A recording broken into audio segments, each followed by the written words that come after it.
Em uma única segunda-feira, 15 de setembro de 2008, um banco com 158 anos de história simplesmente deixou de existir. 630 bilhões de dólares evaporados. O índice Dow Jones despencou. Warren Buffett, o maior investidor do mundo, usou uma única palavra para descrever o que vinha a seguir: um tsunami. 9 milhões de famílias perderam as suas casas. 20 milhões de empregos desapareceram no mundo inteiro. 14 trilhões de dólares de prejuízo global. E tudo começou com algo aparentemente simples: pessoas querendo comprar a sua própria casa. Hoje você vai entender em detalhes cirúrgicos como que esse sonho foi transformado no pior pesadelo econômico desde a Grande Depressão de 1929. E o mais importante, você vai descobrir por que os fantasmas de 2008 estão mais vivos do que nunca. A economia global é um monstro complexo, capaz de absorver choques gigantescos. Mas a crise de 2008, também conhecida como a crise subprime, foi diferente. Ela não foi um acidente. Foi uma bomba armada por décadas de desregulamentação, ganância financeira e, acima de tudo, pela cegueira coletiva de que o sistema era grande demais para quebrar. Se você tinha idade para acompanhar os jornais da época, com certeza se lembra da sensação de medo. Era um pavor real de que o sistema financeiro mundial, como conhecemos hoje, estivesse prestes a implodir. It was the worst day on Wall Street since the crash of 1987. The heightened financial turmoil that we have experienced of late may well lengthen the period of weak economic performance and further increase the risk to growth. What started in America last year has now spread to every part of the world. This could be the most serious recession in decades. And that means life, as most Americans know it, is about to change, in some cases dramatically. Não à toa, é um dos eventos mais estudados da história moderna. Mais de 15 mil artigos acadêmicos, 850 livros e filmes aclamados como A Grande Aposta. A crise de 2008 foi construída tijolo por tijolo. Para entendê-la de verdade, precisamos desvendar 4 ingredientes fatais. A revogação de uma lei centenária que separava o seu dinheiro do cassino de Wall Street. A queda das taxas de juros a níveis historicamente absurdos. A criação de produtos financeiros que nem os próprios criadores compreendiam totalmente. E a negligência criminosa das agências de risco. Fique comigo até o final, porque a última parte desse vídeo é o verdadeiro alerta para o seu bolso.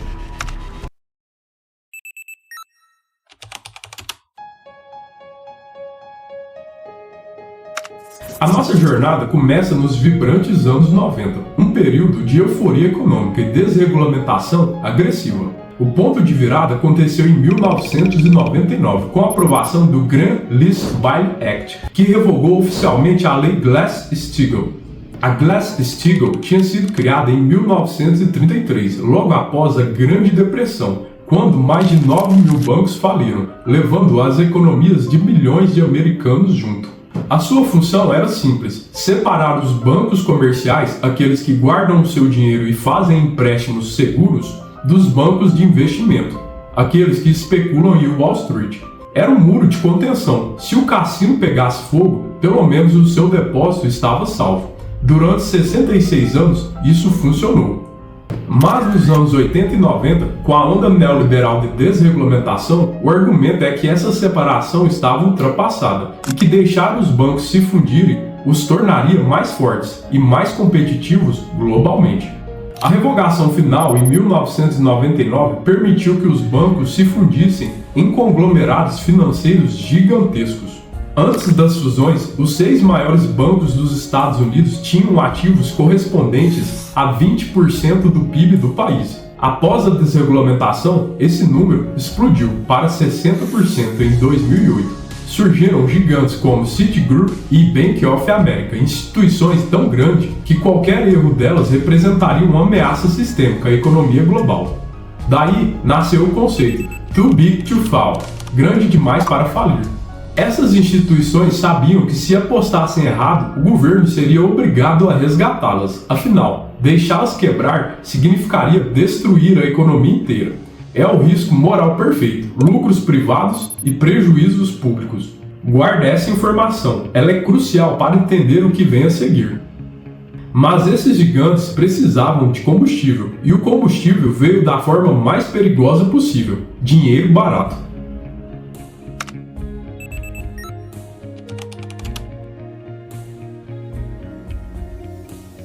Enquanto os bancos se fundiam, outro fenômeno dominava os anos 90, a bolha da internet. O otimismo era tão grande que empresas simplesmente adicionavam .com no final do nome e viram suas ações subirem 74%. Não importava se o negócio fazia sentido, se tinha .com, era ouro. Ações de empresas de internet geravam retornos de até 1000% entre 1998 e 2000. Só tinha um problema: a maior dessas empresas não tinha lucro, era especulação pura. Em março de 2000, a bolha estourou. A Nasdaq despencou de 5.048 pontos para 1.114 pontos, uma queda de quase 80%. Trilhões de dólares evaporaram. A economia americana entrou em recessão. Para combater a recessão, o Federal Reserve, o Banco Central americano, fez o que parecia óbvio: cortou drasticamente a taxa de juros. Em junho de 2003, a taxa chegou a meros 1% ao ano. E lá permaneceu por 12 longos meses. Esse foi o segundo ingrediente fatal. Dinheiro historicamente barato por tempo demais inundou o mercado. Havia uma busca desesperada por retorno. Investimentos tradicionais, como os títulos do governo, rendiam quase nada. Onde que esse capital foi parar? No mercado imobiliário. Com juros a 1%, pegar dinheiro emprestado para comprar a casa própria se tornou extremamente atrativo. Nos Estados Unidos, comprar imóveis com hipoteca é praticamente parte da cultura americana. O banco financia sua casa, você paga em parcelas ao longo de 15, 20 e 30 anos, com juros extremamente baixos. Se você não paga, o banco toma sua casa de volta. Com crédito barato, a demanda reprimida por imóveis explodiu.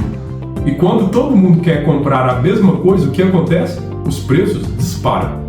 De 2002 a 2006, o preço médio de uma casa nos Estados Unidos saltou de 188 mil dólares para 248 mil, um aumento de 32% em apenas 4 anos. Quanto mais os preços subiam, mais as pessoas queriam comprar, achando que os preços continuariam subindo para sempre. Especulação pura, exatamente o que aconteceu na bolha das .com. Mas é aqui onde a história toma um rumo sombrio. Os bancos originais, os credores da hipoteca, já não encontravam mais clientes com bom histórico de crédito. Todo mundo que podia comprar um imóvel já tinha comprado. Mas Wall Street exigia mais contratos de hipoteca para aumentar os lucros e alimentar a máquina financeira. A solução? O mercado subprime. Eles começaram a dar hipotecas às pessoas com pontuações de créditos baixas, históricos de inadimplência ou simplesmente sem histórico nenhum. O ápice do absurdo foram as famosas hipotecas ninja. No income, no job e no assets. Traduzindo para o português, sem renda, sem emprego e sem ativos. Literalmente, qualquer pessoa poderia conseguir um empréstimo de centenas de milhares de dólares, muitas vezes com taxas iniciais baixíssimas, que previsivelmente disparariam em poucos anos. Entre 2004 e 2006, mais de 3 trilhões de dólares foram injetados no mercado imobiliário, através de hipotecas. Em 2007, a dívida total pendente ultrapassava 14 trilhões de dólares. Desses, 1,3 trilhão era apenas só de hipotecas subprime. E aqui está o pulo do gato. Os credores não se importavam se essas pessoas realmente podiam pagar. Por quê? Porque no dia seguinte, eles vendiam esses contratos de alto risco para os grandes bancos de investimento de Wall Street. O risco saía das mãos dos credores e ia direto para Wall Street. E Wall Street? Bem, Wall Street tinha um plano diabólico.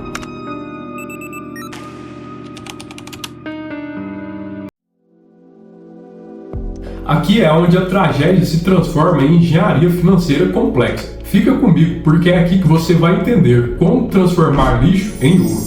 O apetite insaciável de Wall Street por ativos que rendiam mais que os títulos do governo levou à criação de 3 monstros financeiros. Primeiro, o MBS, Mortgage Backed Securities, ou traduzindo para o português, títulos lastreados em hipotecas. Funciona assim: o banco de investimento compra vários contratos de hipoteca dos credores, incluindo a subprime e as ninja, junta tudo num único pacotão divide em pedaços e vende para os investidores no mercado. O investidor recebe uma fatia dos pagamentos mensais das hipotecas. Se as pessoas pagarem direitinho, todo mundo ganha dinheiro. A garantia, as próprias casas financiadas. Na pior das hipóteses, você ficaria com o imóvel, que teoricamente valia mais do que quando a hipoteca foi feita. Tudo parecia perfeito. E o segundo ingrediente são os CDOs, os Collateralized Debt Obligations, traduzindo para o português, obrigações de dívidas colateralizadas. Aqui o nível de insanidade dobra. Os CDOs eram o próximo nível da loucura. Pegue vários MBS, misture com outros tipos de dívidas, cartão de crédito, empréstimo de carro, o que vier. Corte em fatias e venda como se fosse um bolo fresco. As fatias de baixo, as chamadas seniors, eram as primeiras a receber os pagamentos. Eram consideradas quase impossível de dar errado. As fatias do meio tinham um risco médio. As fatias de cima, os próprios banqueiros de Wall Street chamavam de lixo tóxico. E adivinhe, ao misturar tudo e fatiar as tranches senior, conseguiram receber nota máxima, AAA, das agências de risco. Era a mágica financeira, ou melhor, a fraude sofisticada revestida de matemática complexa. E o terceiro ingrediente são os CDS, os Credit Default Swaps, ou traduzindo para o português, seguros contra calote. Para se protegerem e para especularem, os investidores compravam um seguro, o CDS. O CDS garantia que se o tomador da hipoteca parasse de pagar, a seguradora pagaria o valor total do título. Parece inteligente, certo? O problema, seguradoras como a AIG, American International Group, venderam proteção para centenas de bilhões de dólares em ativos. É como uma seguradora de carros, que vende apólices para todos os veículos do país, mas só tem dinheiro para cobrir apenas 5 acidentes. Funciona bem, até o dia que todo mundo bate o carro ao mesmo tempo. Então, recapitulando a loucura. Primeiro, credores davam hipotecas para quem não podia pagar. Segundo, bancos compravam essas hipotecas ruins e misturavam com outras dívidas. Terceiro, agências de risco diziam que era tudo seguro, dando a nota AAA. Quarto, seguradoras garantiam o que não tinham dinheiro para pagar. Quinto, todo mundo achava que estava ganhando dinheiro fácil. Era um castelo de cartas de 14 trilhões de dólares. E a fundação desse castelo era uma única crença perigosa, que os preços dos imóveis americanos subiriam para sempre. Toda essa pirâmide financeira só se sustentava por uma única coisa, a confiança.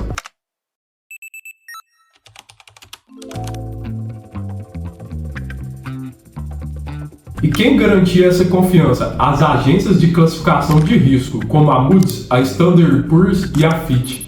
Entre 2006 e 2007, essas agências deram regularmente a mais de 10 mil títulos de MBS e CDOs a cobiçada nota AAA, a mais alta possível, indicando risco mínimo, igual aos títulos do governo americano, dos investidores, fundos de pensões, aposentadorias, poupanças de milhões de pessoas confiaram cegamente nessas classificações. O conflito de interesses era óbvio. As agências eram pagas pelos próprios bancos que criavam os produtos. Quanto melhor a nota, mais os bancos vendiam, mais as agências faturavam. Era o equivalente a um aluno pagar o professor para receber nota 10 sem estudar. Em resumo, a garantia de trilhões de dólares em investimentos estavam apoiadas em pessoas sem renda comprando casas, bancos transformando essas dívidas ruins em produtos seguros, agências de riscos mentindo sobre o risco real, seguradoras prometendo cobrir o que não podiam. E tudo isso girando em torno de uma única premissa, que os preços dos imóveis subiriam para sempre. Mas os preços não sobem para sempre.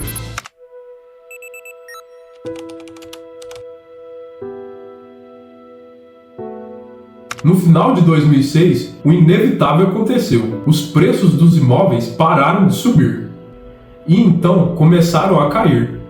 Ao mesmo tempo, o Federal Reserve, preocupado com a inflação que vinha crescendo, voltou a aumentar as taxas de juros. Elas chegaram a 5%. As hipotecas subprime, muitas delas com taxas variáveis atreladas aos juros, dispararam. Milhões de famílias que mal conseguiam pagar o valor original com juros baixos viram suas parcelas dobrarem da noite para o dia. A escolha era simples e brutal: ou pagavam a casa ou comiam. A inadimplência disparou. Quando os pagamentos pararam, as MBS e as CDOs atreladas a essas dívidas se transformaram em papel sem valor.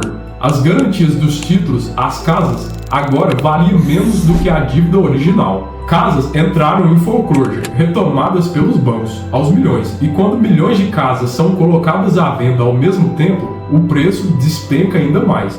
Entre 2006 e 2009, quase 9 milhões de casas receberam notificações de foreclosure. 9 milhões de famílias perderam seus lares. E de repente, ninguém sabia quem estava segurando quanto lixo tóxico. Os títulos MBS e CDOs estavam espalhados por todo o sistema financeiro global. A confiança evaporou. Foi o estopim da crise.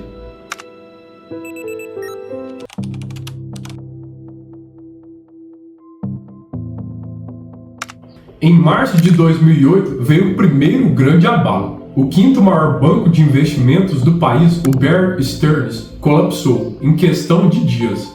Um banco que valia 25 bilhões de dólares foi vendido por apenas 236 milhões, menos de 1% do seu valor, através de um acordo de emergência intermediado pelo Fed.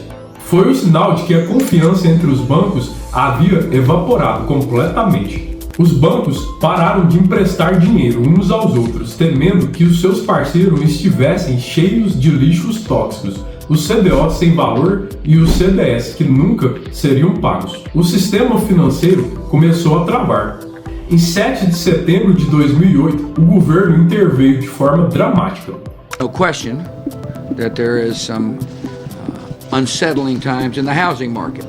Resgatando as gigantes como a Fannie Mae e a Freddie Mac, as duas organizações que financiavam a maior parte do mercado hipotecário americano. Freddie Mac and Fannie Mae. O governo estava tentando apagar o incêndio, mas era tarde demais. O governo de George Bush e o secretário do Tesouro Hank Paulson estavam exaustos de resgatar gigantes com dinheiro do contribuinte. Quando o gigante Lehman Brothers, o quarto maior banco de investimentos dos Estados Unidos, começou a cambalear, a decisão foi tomada. Why did you agree to support the bailout of Bear Stearns but not Lehman? Yeah, the situation in March and the situation and the facts around Bear Stearns were very, very different to the situation we are looking at here in September. And I never once considered that it was appropriate to put taxpayer money on the line in resolving Lehman Brothers. The root of the problem lies in this housing correction. And until we stem the housing correction, until the biggest part of that is behind us and we have more stability in housing prices, we're going to continue to have turmoil in the financial markets. 15 de setembro de 2008. O Lehman Brothers declara falência. O mundo parou. Com mais de 158 anos de história e 630 bilhões de dólares em ativos, foi a maior falência bancária da história americana e do mundo. A mensagem para Wall Street foi clara: não importa o quão grande você seja, você pode quebrar sim. O pânico se tornou histeria. Naquele dia, o Dow Jones desabou 4,42%. O S&P 500 caiu 4,71%. Nas semanas seguintes, o mercado entrou em queda livre. Entre outubro de 2007 e março de 2009, o Dow Jones despencou 53%. Para você ter dimensão do estrago, se você tinha 100 mil dólares investido na bolsa, acordou um dia com 47 mil dólares. Metade de sua aposentadoria sumida. O crédito congelou. As demissões em massa começaram. Somente entre setembro e outubro de 2008, 400 mil pessoas foram demitidas, 100 vezes mais do que no mês anterior. Em dezembro de 2008, 80 mil empregos temporários foram cortados, prenunciando a onda de cortes permanentes que viriam. A economia americana entrava oficialmente na Grande Recessão.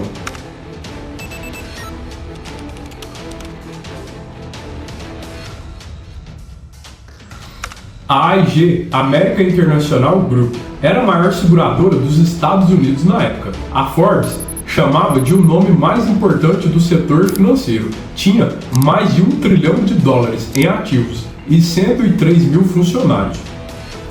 Lembra do CDS, aquele seguro contra o calote das hipotecas? Pois é, a AIG havia vendido proteção para trilhões de dólares em ativos. Agora, com os MBS e os CDOs em colapso, todo mundo corria para a AIG, exigindo o pagamento do seguro. De repente, a AIG precisava de 75 bilhões de dólares, dinheiro que ela simplesmente não tinha. O governo percebeu que se a AIG caísse, o sistema financeiro global pararia de vez, não haveria volta. Então, a AIG foi resgatada pelo governo com um empréstimo de 85 bilhões de dólares e passou a ser controlada parcialmente pelo Estado. Não demorou para que o setor precisasse de ajuda e foi criado o TARP, o famoso resgate dos bancos. Citigroup Bank, Bank of America e até empresas de outros setores como General Motors, a Chrysler, precisaram de resgate. O governo americano gastou mais de 2,5 trilhões de dólares em resgates, garantias e empréstimos emergenciais, como disse o economista Paulo Galo. Foi uma espécie de uma mini estatização dos bancos, né, por assim dizer, feito por ninguém mais, ninguém menos do que o Paulson, né, que foi um cara de mercado financeiro a vida inteira, né, sócio do Goldman Sachs, e o sistema arrebentou na mão dele, justo dele, né, que era um cara de mercado, um cara de finanças e que teve que salvar o sistema, né. Bom, então isso se alastrou para a economia americana e para o resto do mundo e teve consequências dramáticas na economia real, né. É quando o Wall Street chega no Main Street, né. O desemprego nos Estados Unidos explodiu, foi a 10%, na Europa também, as economias pararam, entraram em recessão com 1, 2 trimestres de queda no PIB. Foi um pânico generalizado na Ásia também, né? A crise de 2008 durou oficialmente até junho de 2009. Nesse período, quase 9 milhões de americanos ficaram desempregados. As famílias perderam cerca de 19 trilhões de dólares em patrimônio. O número de pedidos de falência de empresas subiu 75%. 1,3 milhão de companhias entraram em processo de falência. Mas a crise não respeitou fronteiras. Ela varreu o planeta como um tsunami de verdade. O comércio mundial caiu 15% entre 2008 e 2009. O desemprego global aumentou 3%, o que significa 30 milhões de novos desempregados entre 2007 e 2010. A Islândia, com seu sistema bancário altamente internacionalizado e com investimentos pesados em ativos de risco nos Estados Unidos, colapsou completamente. O país teve que recorrer ao Fundo Monetário Internacional, o FMI. Na zona do euro, países como Espanha, Itália e Irlanda, e principalmente a Grécia, sofreram um impacto devastador. A Grécia foi o caso mais dramático. O governo grego já estava altamente endividado antes da crise. Quando a onda de recessão atingiu o país, a situação ficou insustentável. Em outubro de 2009, a Grécia anunciou um estado de emergência financeira. Era um país falido. A União Europeia e o FMI entraram com o maior resgate financeiro a um país da história, 240 bilhões de euros. Em troca, exigiram a adoção de políticas de austeridade fiscal brutal. A população grega não aceitou pacificamente. Protestos violentos e conflitos com a polícia se tornaram rotina. Até hoje, em 2025, a Grécia ainda paga essa dívida. Os pagamentos estão previstos até depois de 2060. Uma geração inteira de gregos pagando pela crise de 2008.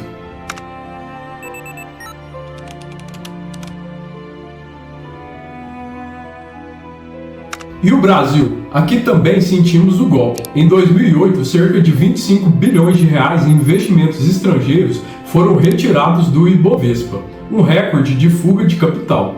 Após a falência do Lehman Brothers, a bolsa brasileira despencou 10% e teve que pausar as negociações. Mas o Brasil estava em uma posição relativamente melhor. Nossa economia vinha estável, o sistema bancário interno era mais sólido e o governo adotou políticas de incentivos que ajudaram a mitigar os impactos. O PIB brasileiro teve uma retração apenas no primeiro trimestre de 2009, mas logo voltou a subir. Foi tão impressionante que a revista The Economist colocou o Cristo Redentor decolando como um foguete na capa, com o título "O Brasil decola". Éramos a esperança em meio ao caos global. Quando a poeira baixou, uma pergunta ficou no ar. Quem foi o culpado? Quem pagou pelo crime? A resposta é simples e revoltante. Ninguém foi para a cadeia. A verdade é que a culpa foi multifatorial. A ganância dos credores que distribuíram hipotecas ninja como se fossem doces. A irresponsabilidade de bancos que criaram derivativos tóxicos e alavancaram o risco sem limites. A negligência criminosa das agências de riscos que mentiram sobre a segurança dos ativos. E a cegueira regulatória que permitiu o surgimento de instituições do Too Big to Fail. Mas o mais cruel, Warren Buffett observou em uma carta aos acionistas, aos executivos que estavam no comando das grandes instituições, apesar de terem sido desgraçados em algum grau, todos se foram ricos. Eles destruíram a economia global, milhões perderam suas casas, seus empregos, as suas economias. Eles saíram milionários, com um bolso cheio de dinheiro e bônus garantido. O sistema de incentivos não foi corrigido, as reformas e o perigo voltou. A principal resposta do governo americano foi a Lei Dodd-Frank, de 2010. Ela visava aumentar a transparência do sistema financeiro, limitar a especulação dos bancos, com a regra Volcker, que proibia o prop trade, com capital próprio, e proteger o consumidor. Parecia que finalmente o sistema tinha aprendido a lição. Mas será que aprendeu? Aqui vem a parte que deveria te deixar com medo. Em 2018, apenas 10 anos depois do pior colapso econômico desde 1929, o governo americano enfraqueceu as proteções do Dodd-Frank. A Lei de Crescimento Econômico de 2018 elevou o limite para regulamentação aprimorada de 50 bilhões para 250 bilhões de dólares em ativos. O que isso significa? 25 dos maiores bancos dos Estados Unidos foram liberados de regras mais rígidas de capitalização e testes de estresse. Esses 25 bancos controlam 3,5 trilhões de dólares em ativos. Sabe o que isso significa? Significa que a memória institucional dura menos de uma década. Significa que, em nome do crescimento econômico, estamos permitindo que a mesma bomba esteja montada de novo. Significa que estamos fazendo exatamente o que fizemos antes. O fantasma imobiliário está de volta. E o alerta mais concreto está acontecendo agora, no mercado imobiliário americano. Em 2020, no início da pandemia, o preço médio das casas nos Estados Unidos estava 322 mil dólares. No fim de 2022, tinha disparado para 480 mil dólares, um aumento de quase 50% em menos de 3 anos.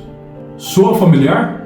No primeiro trimestre de 2023, o preço médio sofreu uma queda de 9%, chegando a 436 mil dólares.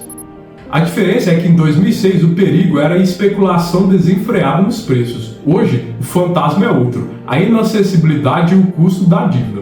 Atualmente, os pagamentos mensais de hipoteca, como porcentagem da renda familiar, estão mais altos nos Estados Unidos do que estavam no pico da bolha de 2006 e 2007. O dinheiro caro com taxas de juros que subiram rapidamente e a falta de oferta criaram uma nova bolha, dessa vez baseada em inacessibilidade. As variáveis são diferentes, o contexto é outro, mas os padrões humanos, ganância, especulação e negação, continuam exatamente os mesmos. A lição final. A crise de 2008 nos ensinou verdades incômodas, que o sistema financeiro global é mais frágil do que parece, que produtos financeiros complexos demais escondem riscos enormes, que quando algo parece bom demais para ser verdade, provavelmente é uma armadilha. E principalmente que em economia não existe almoço grátis, toda bolha eventualmente estoura. A única questão é quando. O medo de uma nova grande depressão forçou governos do mundo todo a agir rápido em 2008. Os resgates bilionários a bancos foram extremamente controversos. Milhões de pessoas odiaram ver seu dinheiro de impostos salvando exatamente o que causou o problema. Mas sem eles, o colapso teria sido apocalíptico. Não teríamos um sistema financeiro funcional hoje. A questão que fica é, na próxima vez haverá dinheiro suficiente para outro resgate? Então eu te pergunto e quero que você pense com cuidado. Você acha que aprendemos as lições de 2008 ou estamos nesse exato momento construindo uma outra bomba, só que com um nome diferente e uma embalagem nova? Pense comigo, bancos voltando a crescer sem controle, regulamentação sendo flexibilizada em nome de crescimento, mercado imobiliário em níveis de inacessibilidade histórico, produtos financeiros cada vez mais complexos e a mesma crença de sempre, dessa vez é diferente. A história não se repete, mas ela rima. E nesse momento as rimas estão ficando assustadoramente familiares. A questão não é se haverá uma nova crise, a questão é quando. E o mais importante, você está preparado? Deixe a sua opinião sincera nos comentários. Você acha que 2008 pode acontecer de novo? Ou já está acontecendo e a maioria das pessoas simplesmente não percebeu? Se você entende a importância de estar um passo à frente, de entender como o dinheiro e o poder realmente funcionam nesse mundo, então você precisa se inscrever nesse canal e ativar o sininho. Se esse vídeo abriu seus olhos para algo que você não saiba, deixe aqui o seu like, compartilhe com alguém que precisa entender isso. E fica ligado nos próximos vídeos, porque vamos continuar destrinchando os eventos que moldam e continuam moldando o mundo em que vivemos. Valeu pela atenção, tchau e até o próximo vídeo. Se inscreva aqui no canal de Andrade. Obrigado pela atenção. Tchau.